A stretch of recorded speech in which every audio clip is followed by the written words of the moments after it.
Pink unicorns are no good for anybody. They're no good for people with disabilities across Canada. And the impact, the cruel impact that it has on people with disabilities. We're going to be talking more on today's episode of this. Do you like pink unicorns? I don't like pink unicorns. I got one right behind me, by the way. It's sitting right behind me. It's staring right at you. Don't worry, it won't come out and bite you. Not yet.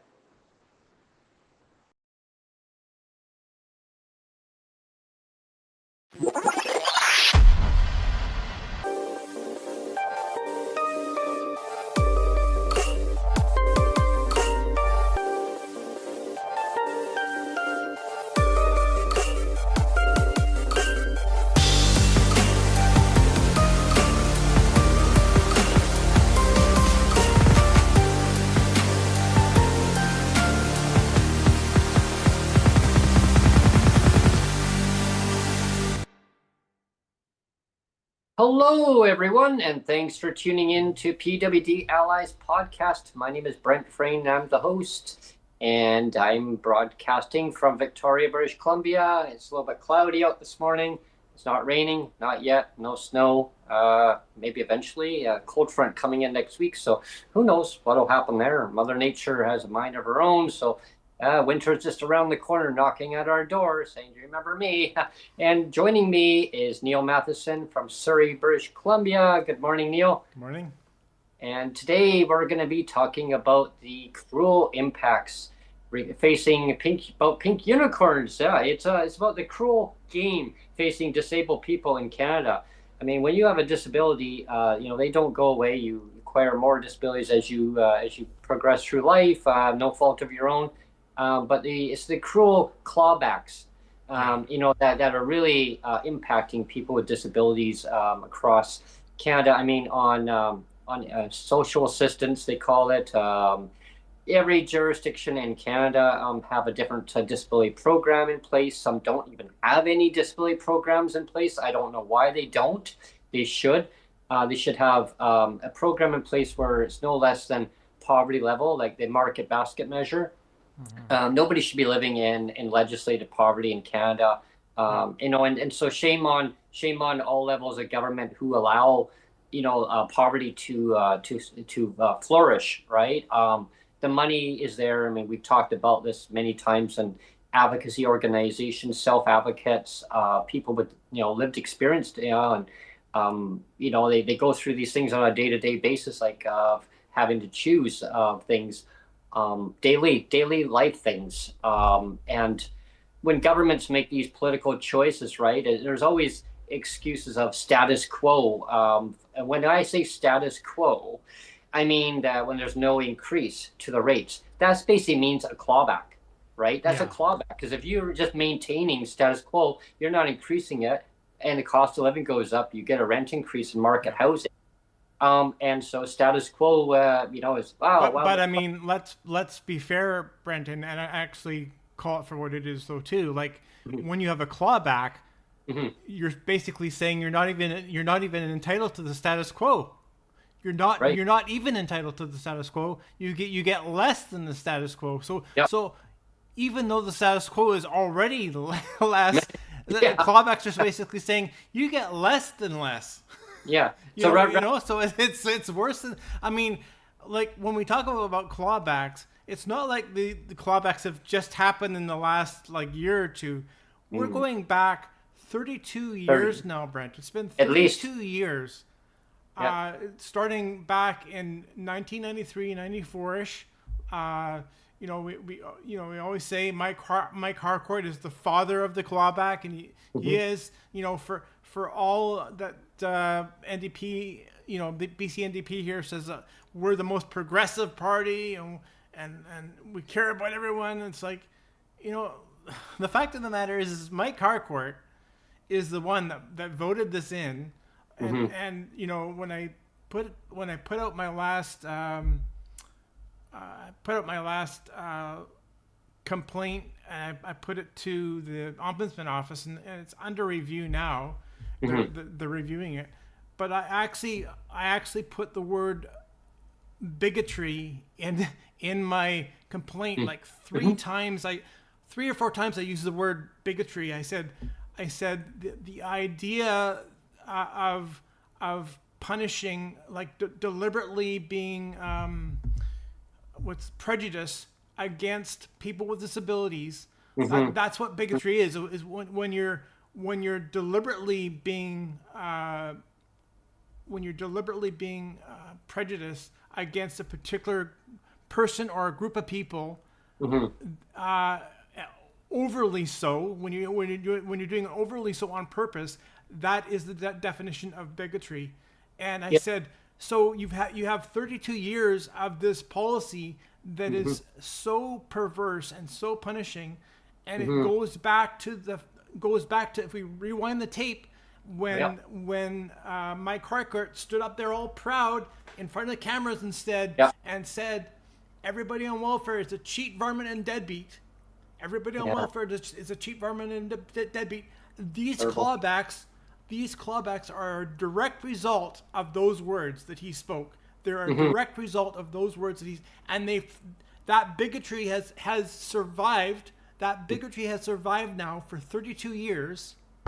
And I don't know about you, Brent, but I don't think there should be any place in government policy for bigotry, openly bigoted policy. I don't think there should be any. There should be no place in the province of BC or any province in Canada or territory for bigotry or any discrimination when it comes to government policies.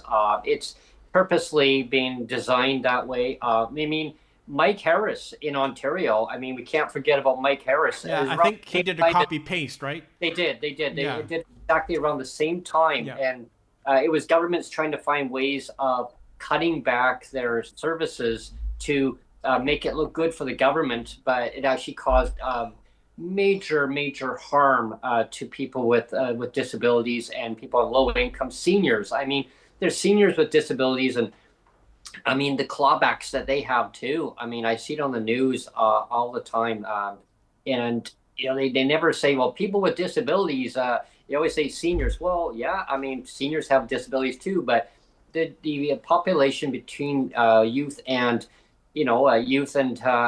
all the way up till they're a senior. I mean, I think it's just a narrative that media just tends to use that way. I don't know. It just drives me batty that they don't like to talk about people with disabilities. It's not a scary thing to talk about. I mean, we talk about it all the time, and there's nothing to shadow away, like to say, I need to stay quiet. You talk about lived experience stories. And I mean, we talk about lived experience stories all the time, and we bring on our guests and allies who have family members. Maybe they even have disabilities, but they talk about people within their realm and their life, and they carry our voices forward, and they talk to their friends, and they say, well, come on to the PWD Allies podcast and talk about it. It's okay to talk about your stories and let your voice be heard, and let your personality shine. I mean, let it blossom. And it's okay to let the governments know across Canada that what their policies are. I mean, they're hurting people, deliberately hurting people. They were designed to be hurtful. But the scenario is, and there's a couple of my neighbors that they just don't get it, Neil. People listening to the podcast today. And I'm trying to educate them to make them understand that it's a policy that was designed to be hurtful way back when. Well, why would they deliberately want to hurt people? I go, you know what? I don't know. I don't know in any human nature why anyone should deliberately be hurt because of who they are. I mean, we are who we are. I can't change, for me personally, I can't change who I am. Like, I can't just magically make my disabilities go away. I can work with my disabilities the best way I can, the best way that I know of my capabilities, knowing what I can and cannot do. There's a lot of things that I can do. The mind says yes, the body says no, or vice versa.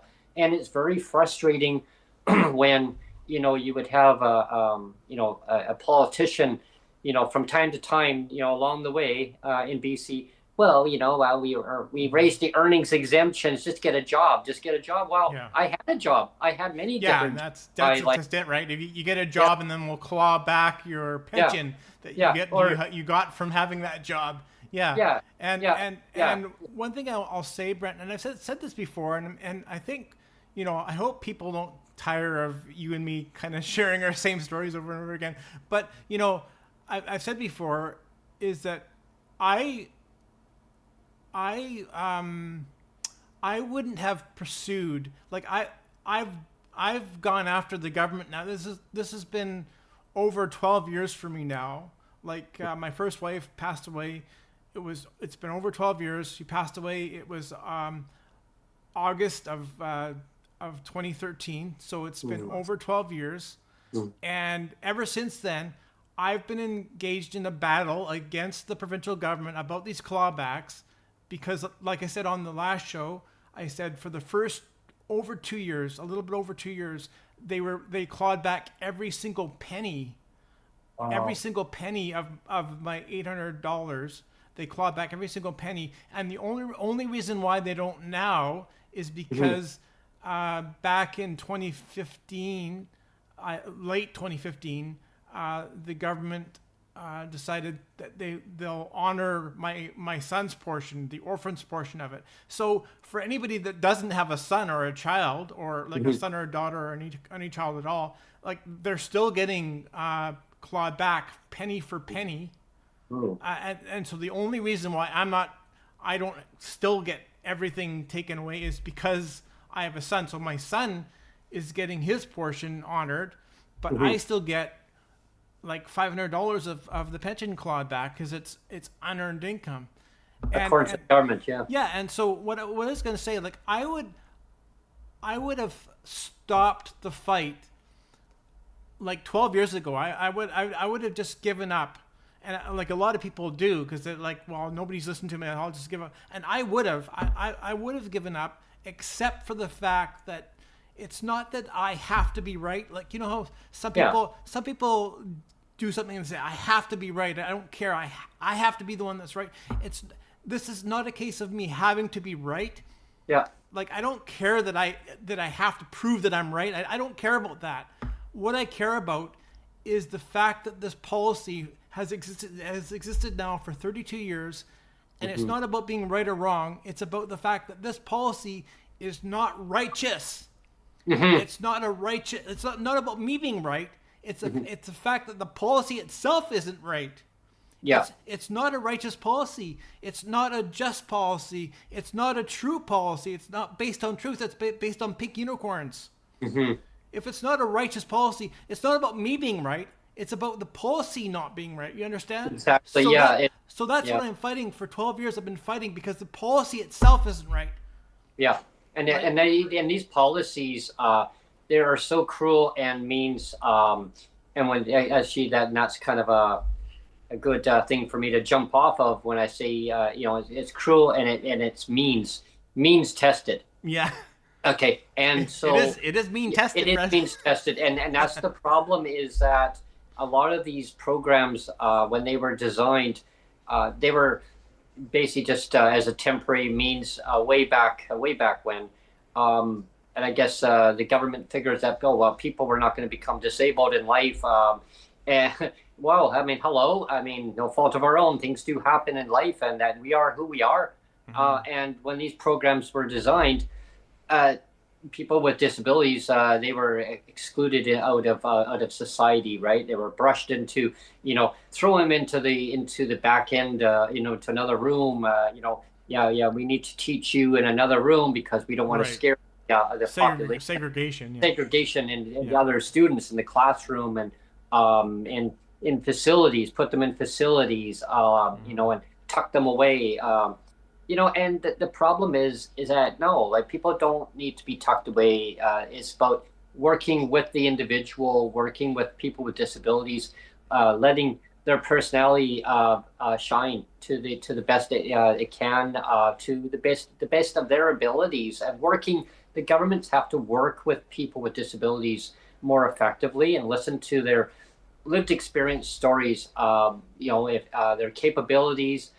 everybody wants to be able to do something. I know there's a young lady.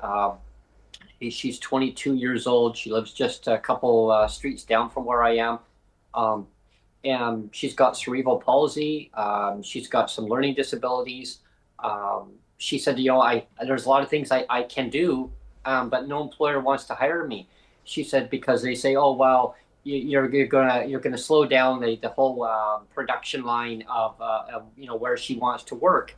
And she says, but I can't change who I am. They're like, is there? And this is the part that really grinded my nerves. Actually, a couple of days ago, everyone, and it really put a tear in my eye because the potential employer was very disrespectful to her, and said, well, perhaps have you talked to a specialist that maybe that they can go and observe and maybe assess you for like an operation that can correct your disability, and that you can become part of our team. I'd be more than happy to have you on because you seem like a really smart young lady. We need to fix you first. I was like, oh my God, like, are you kidding me? Yeah. No. And I said, see, there's a problem is that I think there's a lot of people who do want to work. I think there's, and like I said again, and I've said many times on the podcast, I should record myself and Brent said it. But again, it's like a rinse and repeat. It's the fact is that the mind says yes, the body says no, or the body says yes, and the mind says no. And so like for me personally, like I've had a lot of different experience in hospitality industry. I've worked in the warehousing industry. I've worked for the government. I worked in hotels. All sorts of things I've done. Like over time, there's certain aspects of certain things I can still do. Yeah. But I'm very limited on that. And of course, as you get older, your different disabilities, they become more prevalent. And not that I can't work with those situations. I can. Mm-hmm. For me, reading small font, it's an extreme difficult thing for me, and it's frustrating. Mm-hmm. But I know I can't change it. And so when there's certain aspects of certain jobs that I do, there's certain things that do come up again. It's like, oh, hi, remember me? It's like, oh, great. Yeah, I know. And so I try to just I've done this with employers, and they look at me like, okay, what's going on here? Oh, I'm just working with it, and damn it, I wanted to just do a shout out to we have Scott Edwards in chat. He had the comment right when we launched the show, actually. So I wanted to do a shout out to Scott. His comment was persons with disabilities should receive full provincial and federal benefits without any clawbacks. Even if we have both, it's still inadequate. Way to go! Thanks. And that's so true, right? Yeah. And that's one of the comments that I wanted to jump off on is so many of the government policies are kind of tailored or kind of designed as a less than, like they automatically see people with disabilities as less than. Mm-hmm. Automatically. So like we talk about stigma, right? So the policy is automatically geared to view people with disabilities as less than. So if we're automatically seen as less than, then of course we deserve less than, right? So in the case of a clawback, the government can say, well, you're a less than, so of course you don't deserve a pension, Neil. Of course you don't deserve a pension. You deserve less than, because a pension, we know that a pension is supposed to be a protected, guaranteed, respected, guaranteed, income supplement. We know that, but because you're a less than, Neil, because you're a less than, we're not gonna protect, we're not gonna respect that pension. We're gonna claw it back because we know that less than people don't deserve things that are fair. They deserve less than. So of course we're going to claw that pension back because you don't deserve that. You don't deserve that, Neil. Right? Yeah, like a lot of these income support systems are it's like a two-tiered system with income assistance and of course the AKA they used to call them welfare. And over time I think some of them they just call them income assistance. But in BC, out here on the West Coast, everyone that who are watching from back east and other parts of Canada, or around the world, really, but out on the West Coast of British Columbia. So we in BC, they have a system. It's called BCEA, so it's BC Employment Assistance. Now, way back in the 1990s, they called it GAIN for people with disabilities. It was GAIN. Yeah. And so over time, those were pensions. So people with disabilities had the actual pension, and of course there was welfare or income assistance, but it's still under the same ministry. Everybody, it's still under the same ministry, and so when people with disabilities, yes, there's now criteria that was put in place of a bill that was modified last year. And the government tweaked it up with some of their counterparts of other governments across party lines. They worked together. They tweaked it up where they managed to change the criteria where, for reporting purposes of different incomes, they just changed it where it's not a requirement on different things for people with disabilities, but it's still under the same ministry. Where it's harmful. Like there's different things that are so harmful. Where I think that pink unicorns, I mean, they should have abolished them at that time of any clawbacks. But again, rather than tweaking it up, why not just rebuild? Why not just rebuild? Like copy the template over to a temporary template, rebuild it, and then put everybody's files back onto the new template. Done. But people with disabilities under a separate. They can be under the same ministry, but under a separate category altogether. People with income assistance altogether. Now, people that are on income assistance, they will become disabled in time. They just automatically merge the file and push it over to people with disabilities under their system. I think personally, I would love to see two separate offices back again. Way back when. Bring back the Office of Disability, Yeah, but right now, they have the one office. They merged it all into one office, and so the stigma is that people with disabilities they'll phone up and because they need extra supports because the governments across Canada refuse to raise the PWD's income up to a livable amount. I mean, people are in deep poverty across Canada. In some provinces are worse than others on the assistance rates. It's unacceptable because the cost of living is soaring. Rents are high, market rents. I mean, fortunate if people can be in subsidized housing. But I look at the problem where is that there's individuals that in BC, there's 26% of the population with people with disabilities that are in subsidized housing in BC. Right. And 74% pay market rent. Yeah. So I look at the aspect of it and I say, okay, so there's an income inequality here. So how do we fix the incomes part where people that are paying market rent, they're saying I would do anything to pay subsidized housing, like rent geared to income. Yeah. Well, there's not enough BC housing or even third party contractors that are under the umbrella of BC housing, right?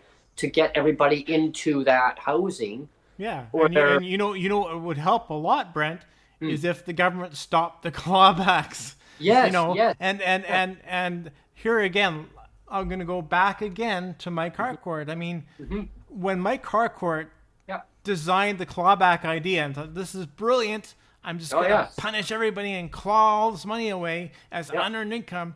I mean, everybody should have stood up in government and said, Mike Harcourt, that's a horrible idea. How bigoted and horrible and stupid and punishing and perverse and sick and twisted and ridiculous and name your word. I mean, everybody should have just been so pissed off and angry about it.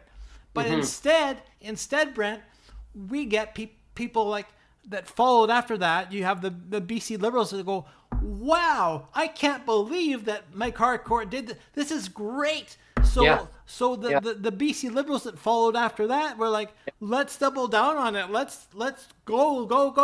Get Yeah. clawbacks all the way, Yeah. And What else it's can we claw back there? What's behind door number I one, know Neil? it's just like it's like if it's a stupid idea, you Yeah. don't copy and paste stupid. Yeah. I You always know, say I always like to problem solve and see where the problem is and fix the problem rather than doing a status quo and copy paste. Like just to put things into perspective, when I talk about subsidized housing, in some cases it can be $500. Right? It's rent is based on your income.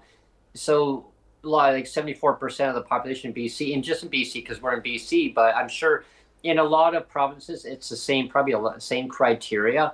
I'm guessing where it's like 74% here pay market rent. So if the problem is that it's income inequality, which it is, so if the average rent is say, and I can tell you in my neighborhood, there's one place, and I'd love to move into it. I mean, it's been remodeled, like state of the art. I mean, it's an older building. But yeah. it's all been remodeled. The units, if someone moves out, there's one that's going for like $1,900.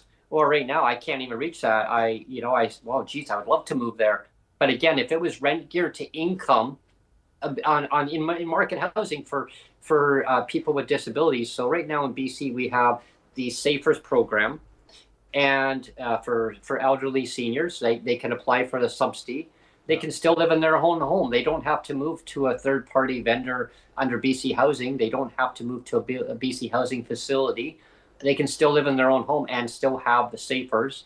They also have the rental assistance program for single mothers, single fathers. I mean, there's people that can Well, apply. apparently But they not did. everybody. Yeah, I was a single dad for 5 years. yeah, I never got anything. yeah. You never got that, I just got the clawback. yeah, which is really not right. They should have Yeah. given that to you. Um, but yeah, I mean, so that program's there, and all it needs to be done is have that extend over to market housing. So now people in market housing, people with disabilities, they can actually now have that same criteria where they can actually move to a better housing, and maybe better living conditions. Maybe they have nasty neighbors. I mean, Sonjia and myself, we've been through hell and back. We have nasty neighbors who live above us right now, and Sonjia wants to thump them really bad, really bad. And the government knows this because we've had meetings with government officials about our situation that we're going through, and they say, well, you can always apply BC Housing, put your name on a waiting list. Well, yeah, there's like at least 14-year waiting list, but Maybe you'll get roaches in your yeah, room, Brent, like that other yeah, woman with a baby. yeah, exactly. I remember that article, and that was just It's terrible. it's sick, yeah. It's really sickening. But again, the underlying issue is income. So is the income the problem? Yes. So we tie the rates to inflation. We also tie it to the actual tenants based on the individual tenants in the household. And you say rent geared to income. So now you can actually still live in the market housing. You can move to a better place. You don't have to go on a waiting list because places in market housing come available. Yeah. And I think it would be good for so many people. And it really changes their whole aspect on the community feel. They feel more comfortable in their community. It opens up so many opportunities too of different things. Accessibility wise, maybe you're in an area that's not accessible or is accessible enough based on for your disability. Maybe another building's got remodeled and they've made it more accessible, and they are doing that over time. So I think there's a lot of possibilities that we could really explore, and that's why we're one of our guests coming up in the near future. I was just gonna say, Brent, you were reading my mind. Is we're working on getting Sheila Malcolmson, who's the Minister of Poverty Reduction, here. We're working on getting her on the show, and we can talk about the portable some sort of portable subsidy idea that's similar to Safers or RAP, that rental assistance program. And we're looking at possibly getting the housing minister on our show too. Yeah, her as well. Yeah. Yeah, and again, she would be the one that that would dive into about policies. Now, I'm not going to take the wind away from for her for the minister coming on about that, but just kind of an overview of so people have an understanding of where things are at right now. So recently, the BC government, the BC NDP government, had a presser just over a week ago, and Sonjia and myself attended that meeting. It was spousal cap, and we talked about that on our other show that we just recently had. Now that was a good start. Should there have been more to do? Absolutely. Like I think any government, doesn't matter which government it is, and I'm not doing any favors of any specific government across Canada, right? But we hear about this from federal level too, and oh, well, why didn't you just fix that fully? Well, they always leave the door open where they can keep tweaking things. It's like tightening a bolt. Oh, it's not as tight. Okay, well, keep tightening it, right? If they leave things broken, they can always say, well, there's more to do.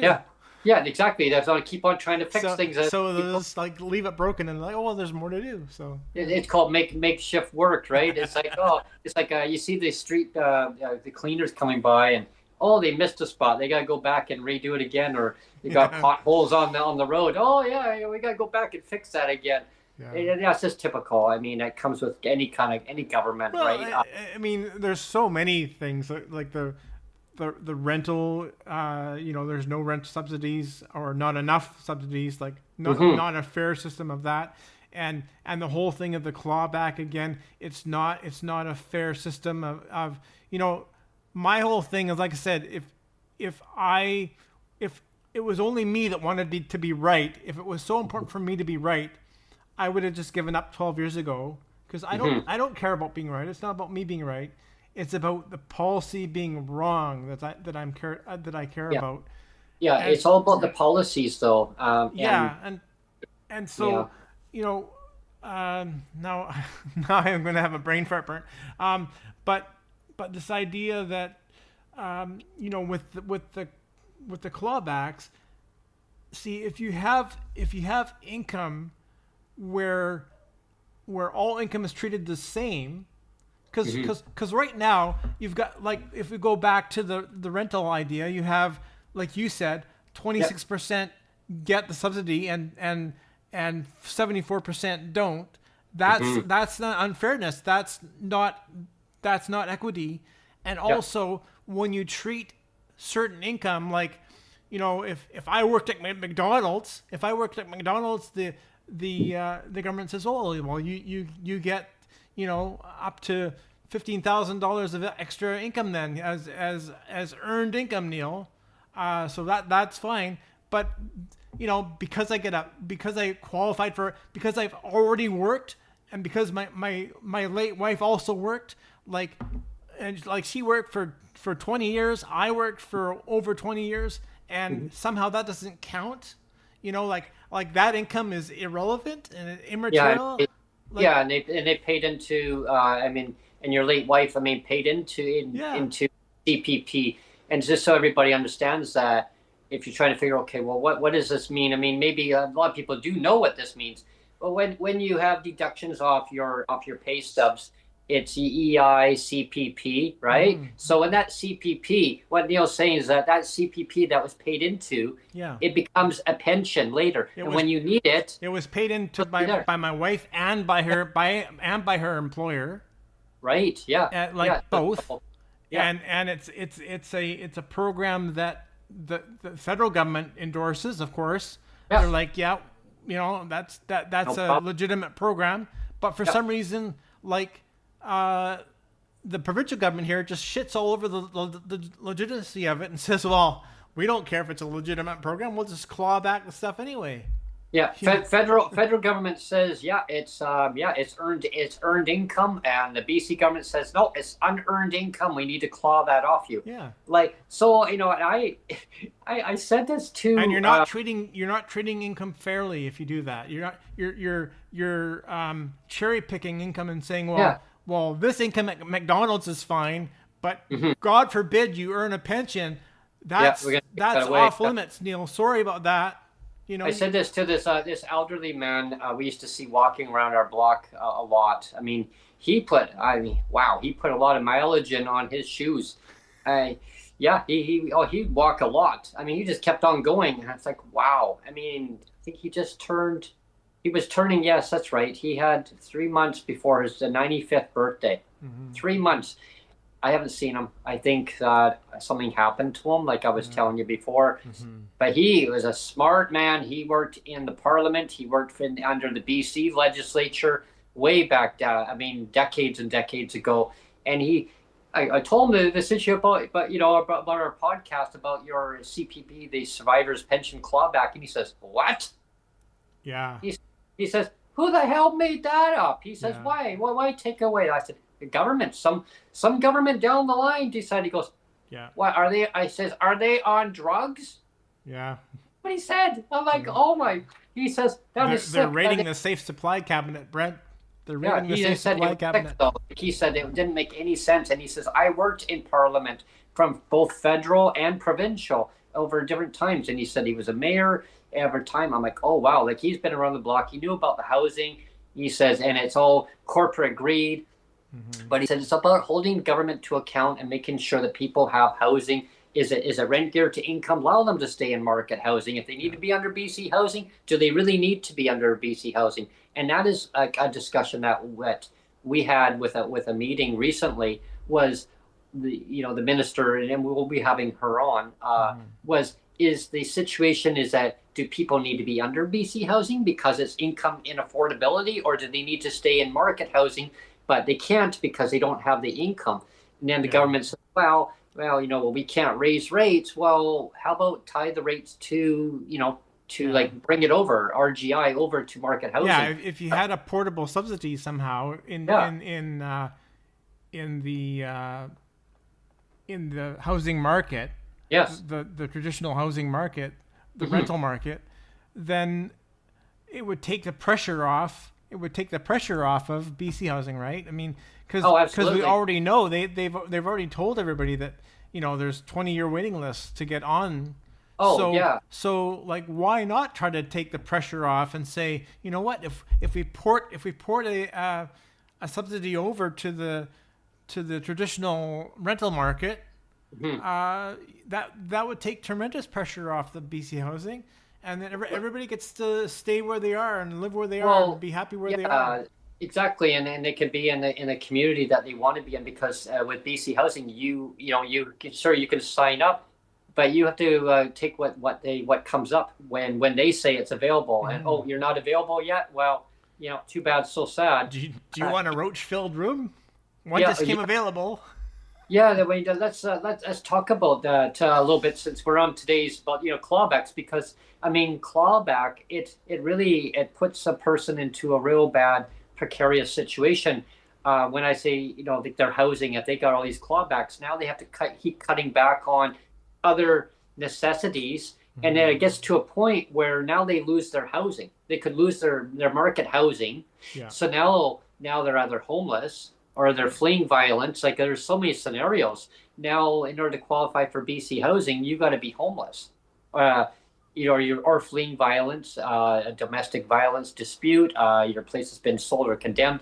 There's so many variations, but you basically have to be out of market housing. You can't just say, well, I want to get into BC housing because the rent's cheaper. I can do rent geared to income. I mean, great. I mean, why? I mean, people should be able to have rent geared to income. I mean, according to CMHC, they say that nobody should be paying more than 30% of their income across the board, across Canada. So if that is the case, if CMHC is saying that, then why is the government's? Here's the question for any provincial and territorial government in Canada, for all the ministers, premiers, ministers. If CMHC is saying that nobody should be paying more than 30% of their income in Canada, and now you have disabilities on top of that, okay, why are you allowing your citizens to be paying more than 30% of their income? The most vulnerable citizens. Yes, the most vulnerable, citizens. As government would say, the most vulnerable. Yeah. I mean, I mean, we're just citizens, but why, I mean, but why are we paying more than 30%? I can tell you, I'm paying a hell of a lot more than 30%. Some are paying like 80 to 90%, Brent. Or 100. Or 100, yeah. 100%, and they still have to pay. And then they crowdfund their meals and stuff. Yeah. Yeah, they have to crowdfund their meals. They have to do mutual aid. They have to do GoFundMe's, and they have to hope that they're going to get some help. And in some cases, there are people go like over 2 months, 3 months, no help. They may luck out. They may get help. They may put a wish list, an Amazon wish list out on social media, and great. I mean, and I'm grateful that people are getting help, right, from the generosity of the people, public at large, right? And that's wonderful that there are people out there that are helping their fellow citizens. They, I mean, because people don't want to see other people suffer. I mean, if they have the financial means and they can help people, that is wonderful. But hoping, praying that people are going to help, rather than government saying, hey, this is our responsibility of taking care of our citizens. Why are you not taking care of your citizens? When government is set up like charity, it's a problem. Yeah. When you got government policy set up as charity, it's a problem. Yeah. When you got food banks, and you're talking record amount of people now that are going to food banks. I mean, people that are making very good money and they still can't afford to put food on their table or pay their basic bills and necessities in life. We got a huge problem, income inequality. Again, I would love to have. Sorry, Brent. I went to the store I take my scooter and I go up to the grocery store. I went to Save On the other day, and maybe I shouldn't name drop because it's gonna make them look bad. But I mean, it doesn't matter because the prices are crazy everywhere. But at this time of year, one of the treats that I love at this time of year is shortbread. So that is like, I'm Scottish, so maybe that's why because I'm Scottish. So like any kind of Scottish shortbread, I'm all over it. Like especially this time of year, you get shortbread, shortbread, everything. I'm all over it, right? And so I was going down the aisles of Save On, and they had this little bag, this little tiny lunch bag of cookies. Nicely presented, actually, just kind of little, and it was like a little window. It was a little cut out window, cellophane window that you could see the cookies inside the bag, and they looked good. It says eat me, and they look good. And I was like, wow, this is good. And it was 10 cookies in a bag, and I thought, well, that's not bad. But then I looked at the price, Brent. I looked at the price. It was $11. $11 for 10 cookies. And I was like, are you kidding me? I put it back. I wanted to buy it so bad. I wanted to buy it, but I'm going $11 for 10. And they weren't big. They were just standard size. Yeah. Standard size cookies, but like they weren't like the oversized cookies. They were just standard size 10 cookies. $11. That's ridiculous. $11. And I'm thinking, no way. I put it back on the shelf. So almost had a pink unicorn. It doesn't matter how much I love shortbread. If it's $11 shortbread, I'm not buying it. Yeah, pink unicorns must have been running wild inside that store. Yeah, Yeah, and it's like that reminded me of another treat that I love getting like once a year, and I'm working on the project on that one. You know where I'm going with that? Eggnog. Yeah. I'm actually working on the segment actually. Okay, good. Today, did a little bit of footage, recording footage, but this will be your 4th annual, right? It'll be your 4th annual eggnog quest. Yeah. So so I just started a little bit of footage the other day. So I'm just working on it. Is it 4th? Actually, is it the 3rd or 4th? Third. I forgot now. This will be the 4th. Is it? Well, I think we've been doing this for 3 years. This is the end of the 3rd year, so maybe this will be the 3rd year. Then you've done it. Then yeah, okay. Something like that. I lose track. Unless we started to do it, maybe we started doing it when you were back on. I think that was true actually. We started doing it back when you were on Twitter Spaces still. So maybe this is number 4. This might be number 4 because I think it might be. I think you started doing it. Yeah, it's 4th. Yeah, that's true. Yeah. Okay. Yeah, it's the 3rd year, but fourth time doing the. 4th time doing it. Yeah.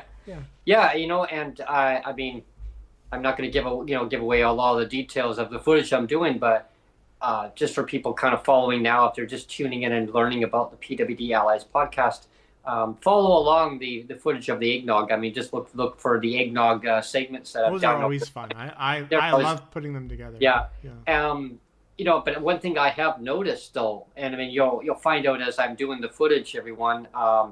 I've noticed the prices are going up and up. I mean, my jaw dropped when I did the one footage I saw at the store, and there was no price tag. Like, so I did the footage, the filming of it, and I couldn't find the price tag. Yeah, on the large one there was, but there was no price It's too tag expensive to on list the the small price. one. Yeah. Wow. So I'm looking around. I found an employee, and he's no problem. He came along and he scanned it right away. He had a scan gun and he scanned it. He told me the price. Okay. And I can see why, because it was fully stocked. Oh wow. Yeah. Anyway, long story short on that segment. Did you get him on the camera with the scan gun? No, I wanted to. Oh crap! Oh, I know. Oh, Missed opportunity there, Brent. Oh, next time, if I see an employee, I will actually find out if, without filming the employee, I'm gonna ask if they have a scan gun. Can I film that scan gun? Yeah. Well, maybe that'd ask be if they wouldn't mind being on camera. If they don't mind. I mean, some people don't mind being on camera. When I did our travel segments, when Sonjia and I were able to do the travel segments, and I've had some people ask me on social media from time to time, not very often lately, but they say, hey, when are you doing more of the travel segments? I love that. I said, right now, I mean, financially, we cannot do that. And I said, and when I did do that, I said, the fact is that if I am going to do that, I will have to not be putting my blurb out asking for any help. Yeah. If I do that, I'm going to get blasted, because people say, oh, he's asking for help and he's going away on a train trip. I go, well, so I explained to one lady who, she became disabled, and she used to help out the odd time. And I explained, she says, some people are just so cruel. And I said, yeah, it's just, I don't take it personally. I mean, people were throwing bows and arrows and how dare you, but the fact is that it was a gift, right? And someone says, and there was one post on social media. Somebody put a post out there. He says, oh, Brent, he just keeps changing his story every time. Yeah, you got slammed bad for that. Yeah. And I thought to myself, you know what, F you, buddy, whoever that is behind there. Keep changing my story. Yeah. He was given, my train trip was given as a donation. What am I supposed to say? No, can I take the cash? You know how insulting that would be to actually the person who paid for the goddamn trip? And I don't normally swear on my podcast, everybody, but really, that's like you going to a grocery store and somebody says, yeah, I'm going to buy your groceries. So you're short a little bit. Hey, a couple items. You know what? I'm going to buy those for you. And you turn around going, actually, you know what? Can you give me the cash value for those items instead? Well, that would be pretty insulting. And I mean, we're just about to punch out here, Brent. But but you know what I wanted to say is that everybody's feels empowered when they can hide behind the anonymity of Twitter or wherever, when they don't have to show their face. Yeah. But let's be real here. You and I, especially you, more than me, because I kind of, except for maybe this year and last year, I basically have been retreated. I'm in the background a lot of the time, but you're out there. You're out there as a public figure, and like you said, you're breaking with Brent's and your travel segments, your awesome eggnog thing. And I'll just throw out another one. Everybody should look up Brent's Bananas. Look up Brent's talking about secret camera footage. About secret camera footage. Everybody should look up Brent's Bananas on the YouTube channel. It's hilarious. But you put yourself out there as a public figure. Yeah. And I mean that should be championed that you're doing that. You don't shit all over everybody. It's like, well, Brent's putting himself out there. I'm going to shit all over him. Yeah. You shouldn't do that. You shouldn't do that. You should go, well, wow, Brent and Sonjia, what brave souls they are. What brave souls they are to put themselves out there as an example, for everybody else. What brave souls to do that, right? That should be the response, not to shit all over you, Brent. Yeah, Right? well, exactly. That's the way I look at it, and I also look at it as the keyboard warriors behind their behind their screens. Maybe they're upset because that they didn't have the gratitude from somebody else who was actually like so inspired. And like I know the person who actually did that, who helped us along with our trip. And now she's disabled, right? Now she's disabled, right? And I brought it to that person's attention that I got shit on for that. And I said, and I said to that person, I said, imagine if I would have said to you, and I said this to the previous person, the donor who helped us. Yeah. And I said, imagine if I had said to you, can I take the cash value from you because I want to go and buy my household supplies because the government refuses because I to know people are going to crap on me if I don't do it that way. Yeah. Because the government refuses to raise our incomes up to a livable standard of living. But I want to go and take the cash value, and I want to go and buy my neighbors a bunch of pizza. I was joking with her about that, using pizza as a metaphor, and she says, "Oh my God," she's like, "Yeah, like that would I would have said absolutely no. Like, I mean, this is my generosity, what I wanted to do, because again, everybody, this person really enjoyed the footage that we do, like for our shows, Breaking with Brent, the different coffee time, which I haven't done a lot of coffee time. It's just weather too makes it hard. The weather's been very volatile, so I haven't really done a lot of that. I did one in our local park, which was so cool. The zoo, that was neat. But again, with like the goats. Yeah, with the goats. Yeah, no, those goats were so cute. Look but up again, that one too. It's just some people in general, they really enjoy what we do, our advocacy, and it wasn't just the footage of the travel segments. It's about standing up for ourselves, our people in our community across Canada, just being there as a voice for people that feel that they may. Well, I mean, there are people who do want to speak up, but they're shy, they're camera shy, or they figure that their voice is not being heard. So this person really wanted to help us a lot. And I mean, and anyone, like any person out there who does want to help, I mean, like, thank you. Like, I want to thank you from my heart. Christmas is coming, of course. Everybody knows. And I mean, how crappy would Christmas be if we all just said, well, instead of getting me a thoughtful gift, can you just give me cash this year? Like, imagine if our whole gift giving got reduced to just like not even gift cards, not even gift cards. Like say I gave you $20 and you gave me $25, Brent, and everybody just started like handing out cash sums instead of like buying sweaters or buying whatever, right? How stupid would that be? Because it doesn't require any thought. But this person that funded that trip for you, she put some real thought. I mean, at the end of the day, it's a cash value thing, but the thought that went into that is like, I'm putting money into a trip that Sonjia and Brent are really going to enjoy. That's like me going to the train company and going, hey, can I get you to reverse that transaction? That person paid for it. I want the cash back. From the train company. Just you know what I mean? Imagine me doing that, and they're like, what? No, you can't do that. Yeah. Or somebody standing in a food bank lineup, waiting to go and get their food. Can I get the cash from you instead at the food bank and say, I want to go and buy my own food? Yeah. Yeah. Like, I mean, it's the logics behind it all. And some people are just so hurtful. Like, I mean, I've seen, again, and that's why I advocate so hard toward the governments of doing the right thing and taking care of your citizens. Just tax the damn billionaires already. It's not difficult, because people should not have to crowdfund. They should not have to do mutual aid. They shouldn't have to do GoFundMes. They shouldn't have to do wish lists. to hope that maybe some generosity is going to be out there. And again, I'm so happy that people are helping their citizens. I mean, and that is so wonderful that there are so many nice people out there. And, they'll say, well, it helps. I wish I could do more. And I've seen comments on social media to other people.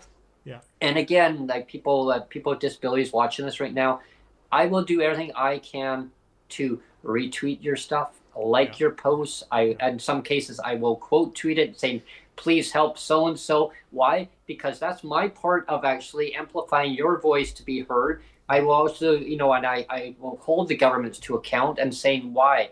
Why are you not raising people's disability income assistance support rates up to no less than market basket measure? Yeah. I also encourage people with disabilities to contact your local MP in Ottawa and tell them that your provincial counterparts are not taking care of you. Like maybe the federal government needs to come down on the provincial level. Well, I think so. Yeah. Or even your provincial, if they're not hearing your voice, like they are elected officials, they're supposed to be there to represent your needs. So, the excuse of provinces saying, when the fiscal situation allows, we can't raise the rates we want to. Yeah. Okay, well, what is the underlying reason? Why can't they do it? They can do it. It's a political choice, right? Yeah. It goes back to what I said about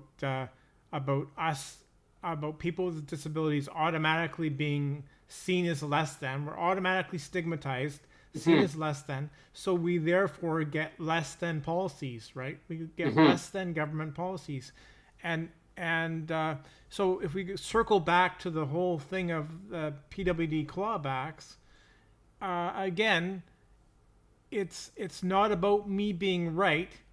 It's about the policy needs to be righteous.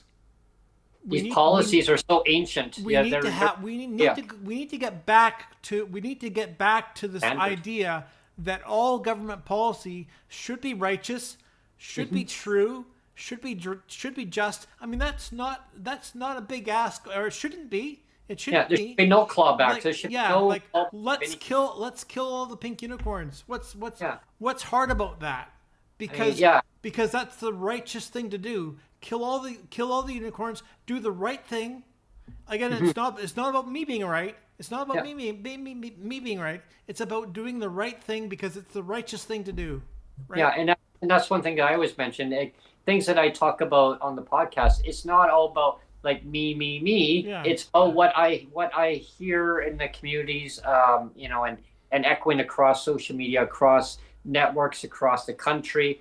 I talk about things that impact my life from what I see and what I experience, what I go through. One of my neighbors said, "Well, why don't you just go when you go on a trip? I mean, why don't you just you post it out and who cares? Who cares what people think?" Yeah.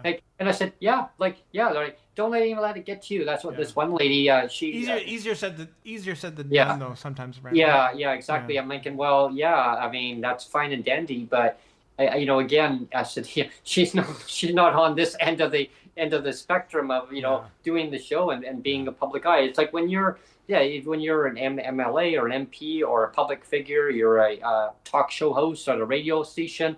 I mean, I hear it all the time on our local radio stations. People call in and, oh my gosh, the war with words that happen on some of these local stations. And you're a podcast host. You do a show. Yeah, I mean, I'm always as a public figure. You throw yourself out there, you can get darts. But I mean, at the same time, it's about respect and having the dignity and having somebody getting upset because somebody asks for help. I mean, God forbid. I mean, you ask for help. I mean, one of my neighbors who has a 6-figure salary and it's going to the food bank because his mortgage payments are so high, his car payments, his insurance on his house. I mean, oh my gosh, he spends $5,200 a month and he has to go to the food bank because his income is not high enough. So that's crazy. Yeah. And he said to me, he says, he says, God forbid, like I told him what we went through regarding going on a train trip. I said, so I go ahead and ask for help? Well, so what? He says, so what? Ask for help. He says, I asked for help. I go to the food bank. I asked my neighbors, said, hey, you got a few bucks? I can go and get a jug of milk between now and next payday. And I said, oh my God, if I went to go and ask for people for help on social media, they vomit all over me. Yeah. He goes, okay, well, tell them to go and get an effing life. He says, like, really? Like, that was from one of my neighbors. Yeah. But I mean, again, he says, we just take care of our citizens. We take care of each other one way or another. And so, again, I really, I want to, thank each and every one of you out there, like for, PWD across Canada, the allies too. I mean, like, We're thanks. gonna have a great December, Brent. All of our dates are basically almost full now. Holy, Like wow. we've got like maybe I think three more dates available, and that's about it. Wow. Yeah. So we're gonna have a jam-packed December already, and Wow. so it'll be a fun way to finish off the year. We're gonna have some fun in our last month or so here. It'll be some fun shows coming up. Yeah. Looking forward to that. And I want the people in the disability community across Canada to know that I'm here. I'm here for you too. I'm not saying that, like everything that I say, I have to be perfect. No, I learned from you guys too. Like it's all about learning. It's all about learning curves. It's all about, being as an advocate, as a self-advocate, I advocate for myself, but I also advocate for people across my province the best way I can across the country. I always say, stand up for what you believe in, stand up for your rights, human rights. I mean, and it's not, everything has to be perfect, 100%, right? But like housing should not be treated as a commodity, never. One of the guests I would love to get on in the near future, everyone, and there's been a couple of people that asked me. They said, you did have a guest on one time. Could you get her back on as well? She's not a rapporteur for housing anymore. Oh yeah. I would like to kind of see if we can get Lalani back on. Yeah. Maybe in the new year we can. Maybe in the new year. There are a couple guests that we'd like to revisit in the new year. We are going to be doing a little bit of a revamp in the new year. Potentially. Don't let the cat out of the bag yet. I won't. But yeah, I won't. Not fully. No, but like different show, like kind of programming. We're coming back next year with new hosts. Yeah. Michael Bublé. Yeah, there's going to be and Brian Adams are your new hosts. Yeah. Canada for Canadians and Disabilities and Allies. Yeah. Thank you for joining us today. Yeah. But yeah, like I say, there's gonna be some programming content changes, like different enhancements, things that we're working on, different show ideas. If you have ideas that you'd like to, we're gonna have AI Brent next year. Hi, this is AI Brent. AI Brent. Wow. And you're not gonna be able to tell the difference. It's like, is this real Brent or is this AI Brent? You won't be able to tell. You won't tell me about your advocacy. Very good, very good. And what is PWD Allies podcast all about? The PWD Allies podcast is brought to you by Brent Frayne, the host of PWD Allies podcast. And joining him is Neil Matheson from Surrey, British Columbia. He's the editor-producer of PWD Allies. But now I'm AI also, Brent. But now he's AI. So who's running the show? AI is running the show. Just joking with everybody. But yeah, just to let you know that I hear your voices out there. I will do anything I can from my end. I don't have all the answers. I'll advocate as best way I can. Network with your other advocacy organizations. Connect. It's all about networking, everyone. It's about networking, connecting. If your voices aren't being heard from one level, escalate it, right? Phone, right? Email, well, yeah, they can reject emails, but if you show up at the offices, if you can, if not, write or phone. I mean, just keep phoning and let them know that like things can change. If the more that we as society keep putting pressure on our politicians to say the policies that are in place right now are not working, we need them changed, we need them modernized. I think we can make. I love it. I love it that I mean we're gonna punch out again, but yeah. I'll just do one more shout out to Sheila Malcolmson and and also if we have the housing minister on as well because we're working on that. I love it that politicians want to come on the podcast. They're not scared to come. They're not scared to come on the podcast. I mean, full marks for that, right? God bless them, because I mean, we need the politicians to come on and just be brave and have those conversations, and know that we're not going to throw you under the bus. Like just come on, have a conversation, and like, you know. I know one of them in particular that watched the podcast, which I didn't know. I found that out yesterday. Oh yeah. I walked by because we had a meeting. We had a meeting with the minister yesterday. Yeah.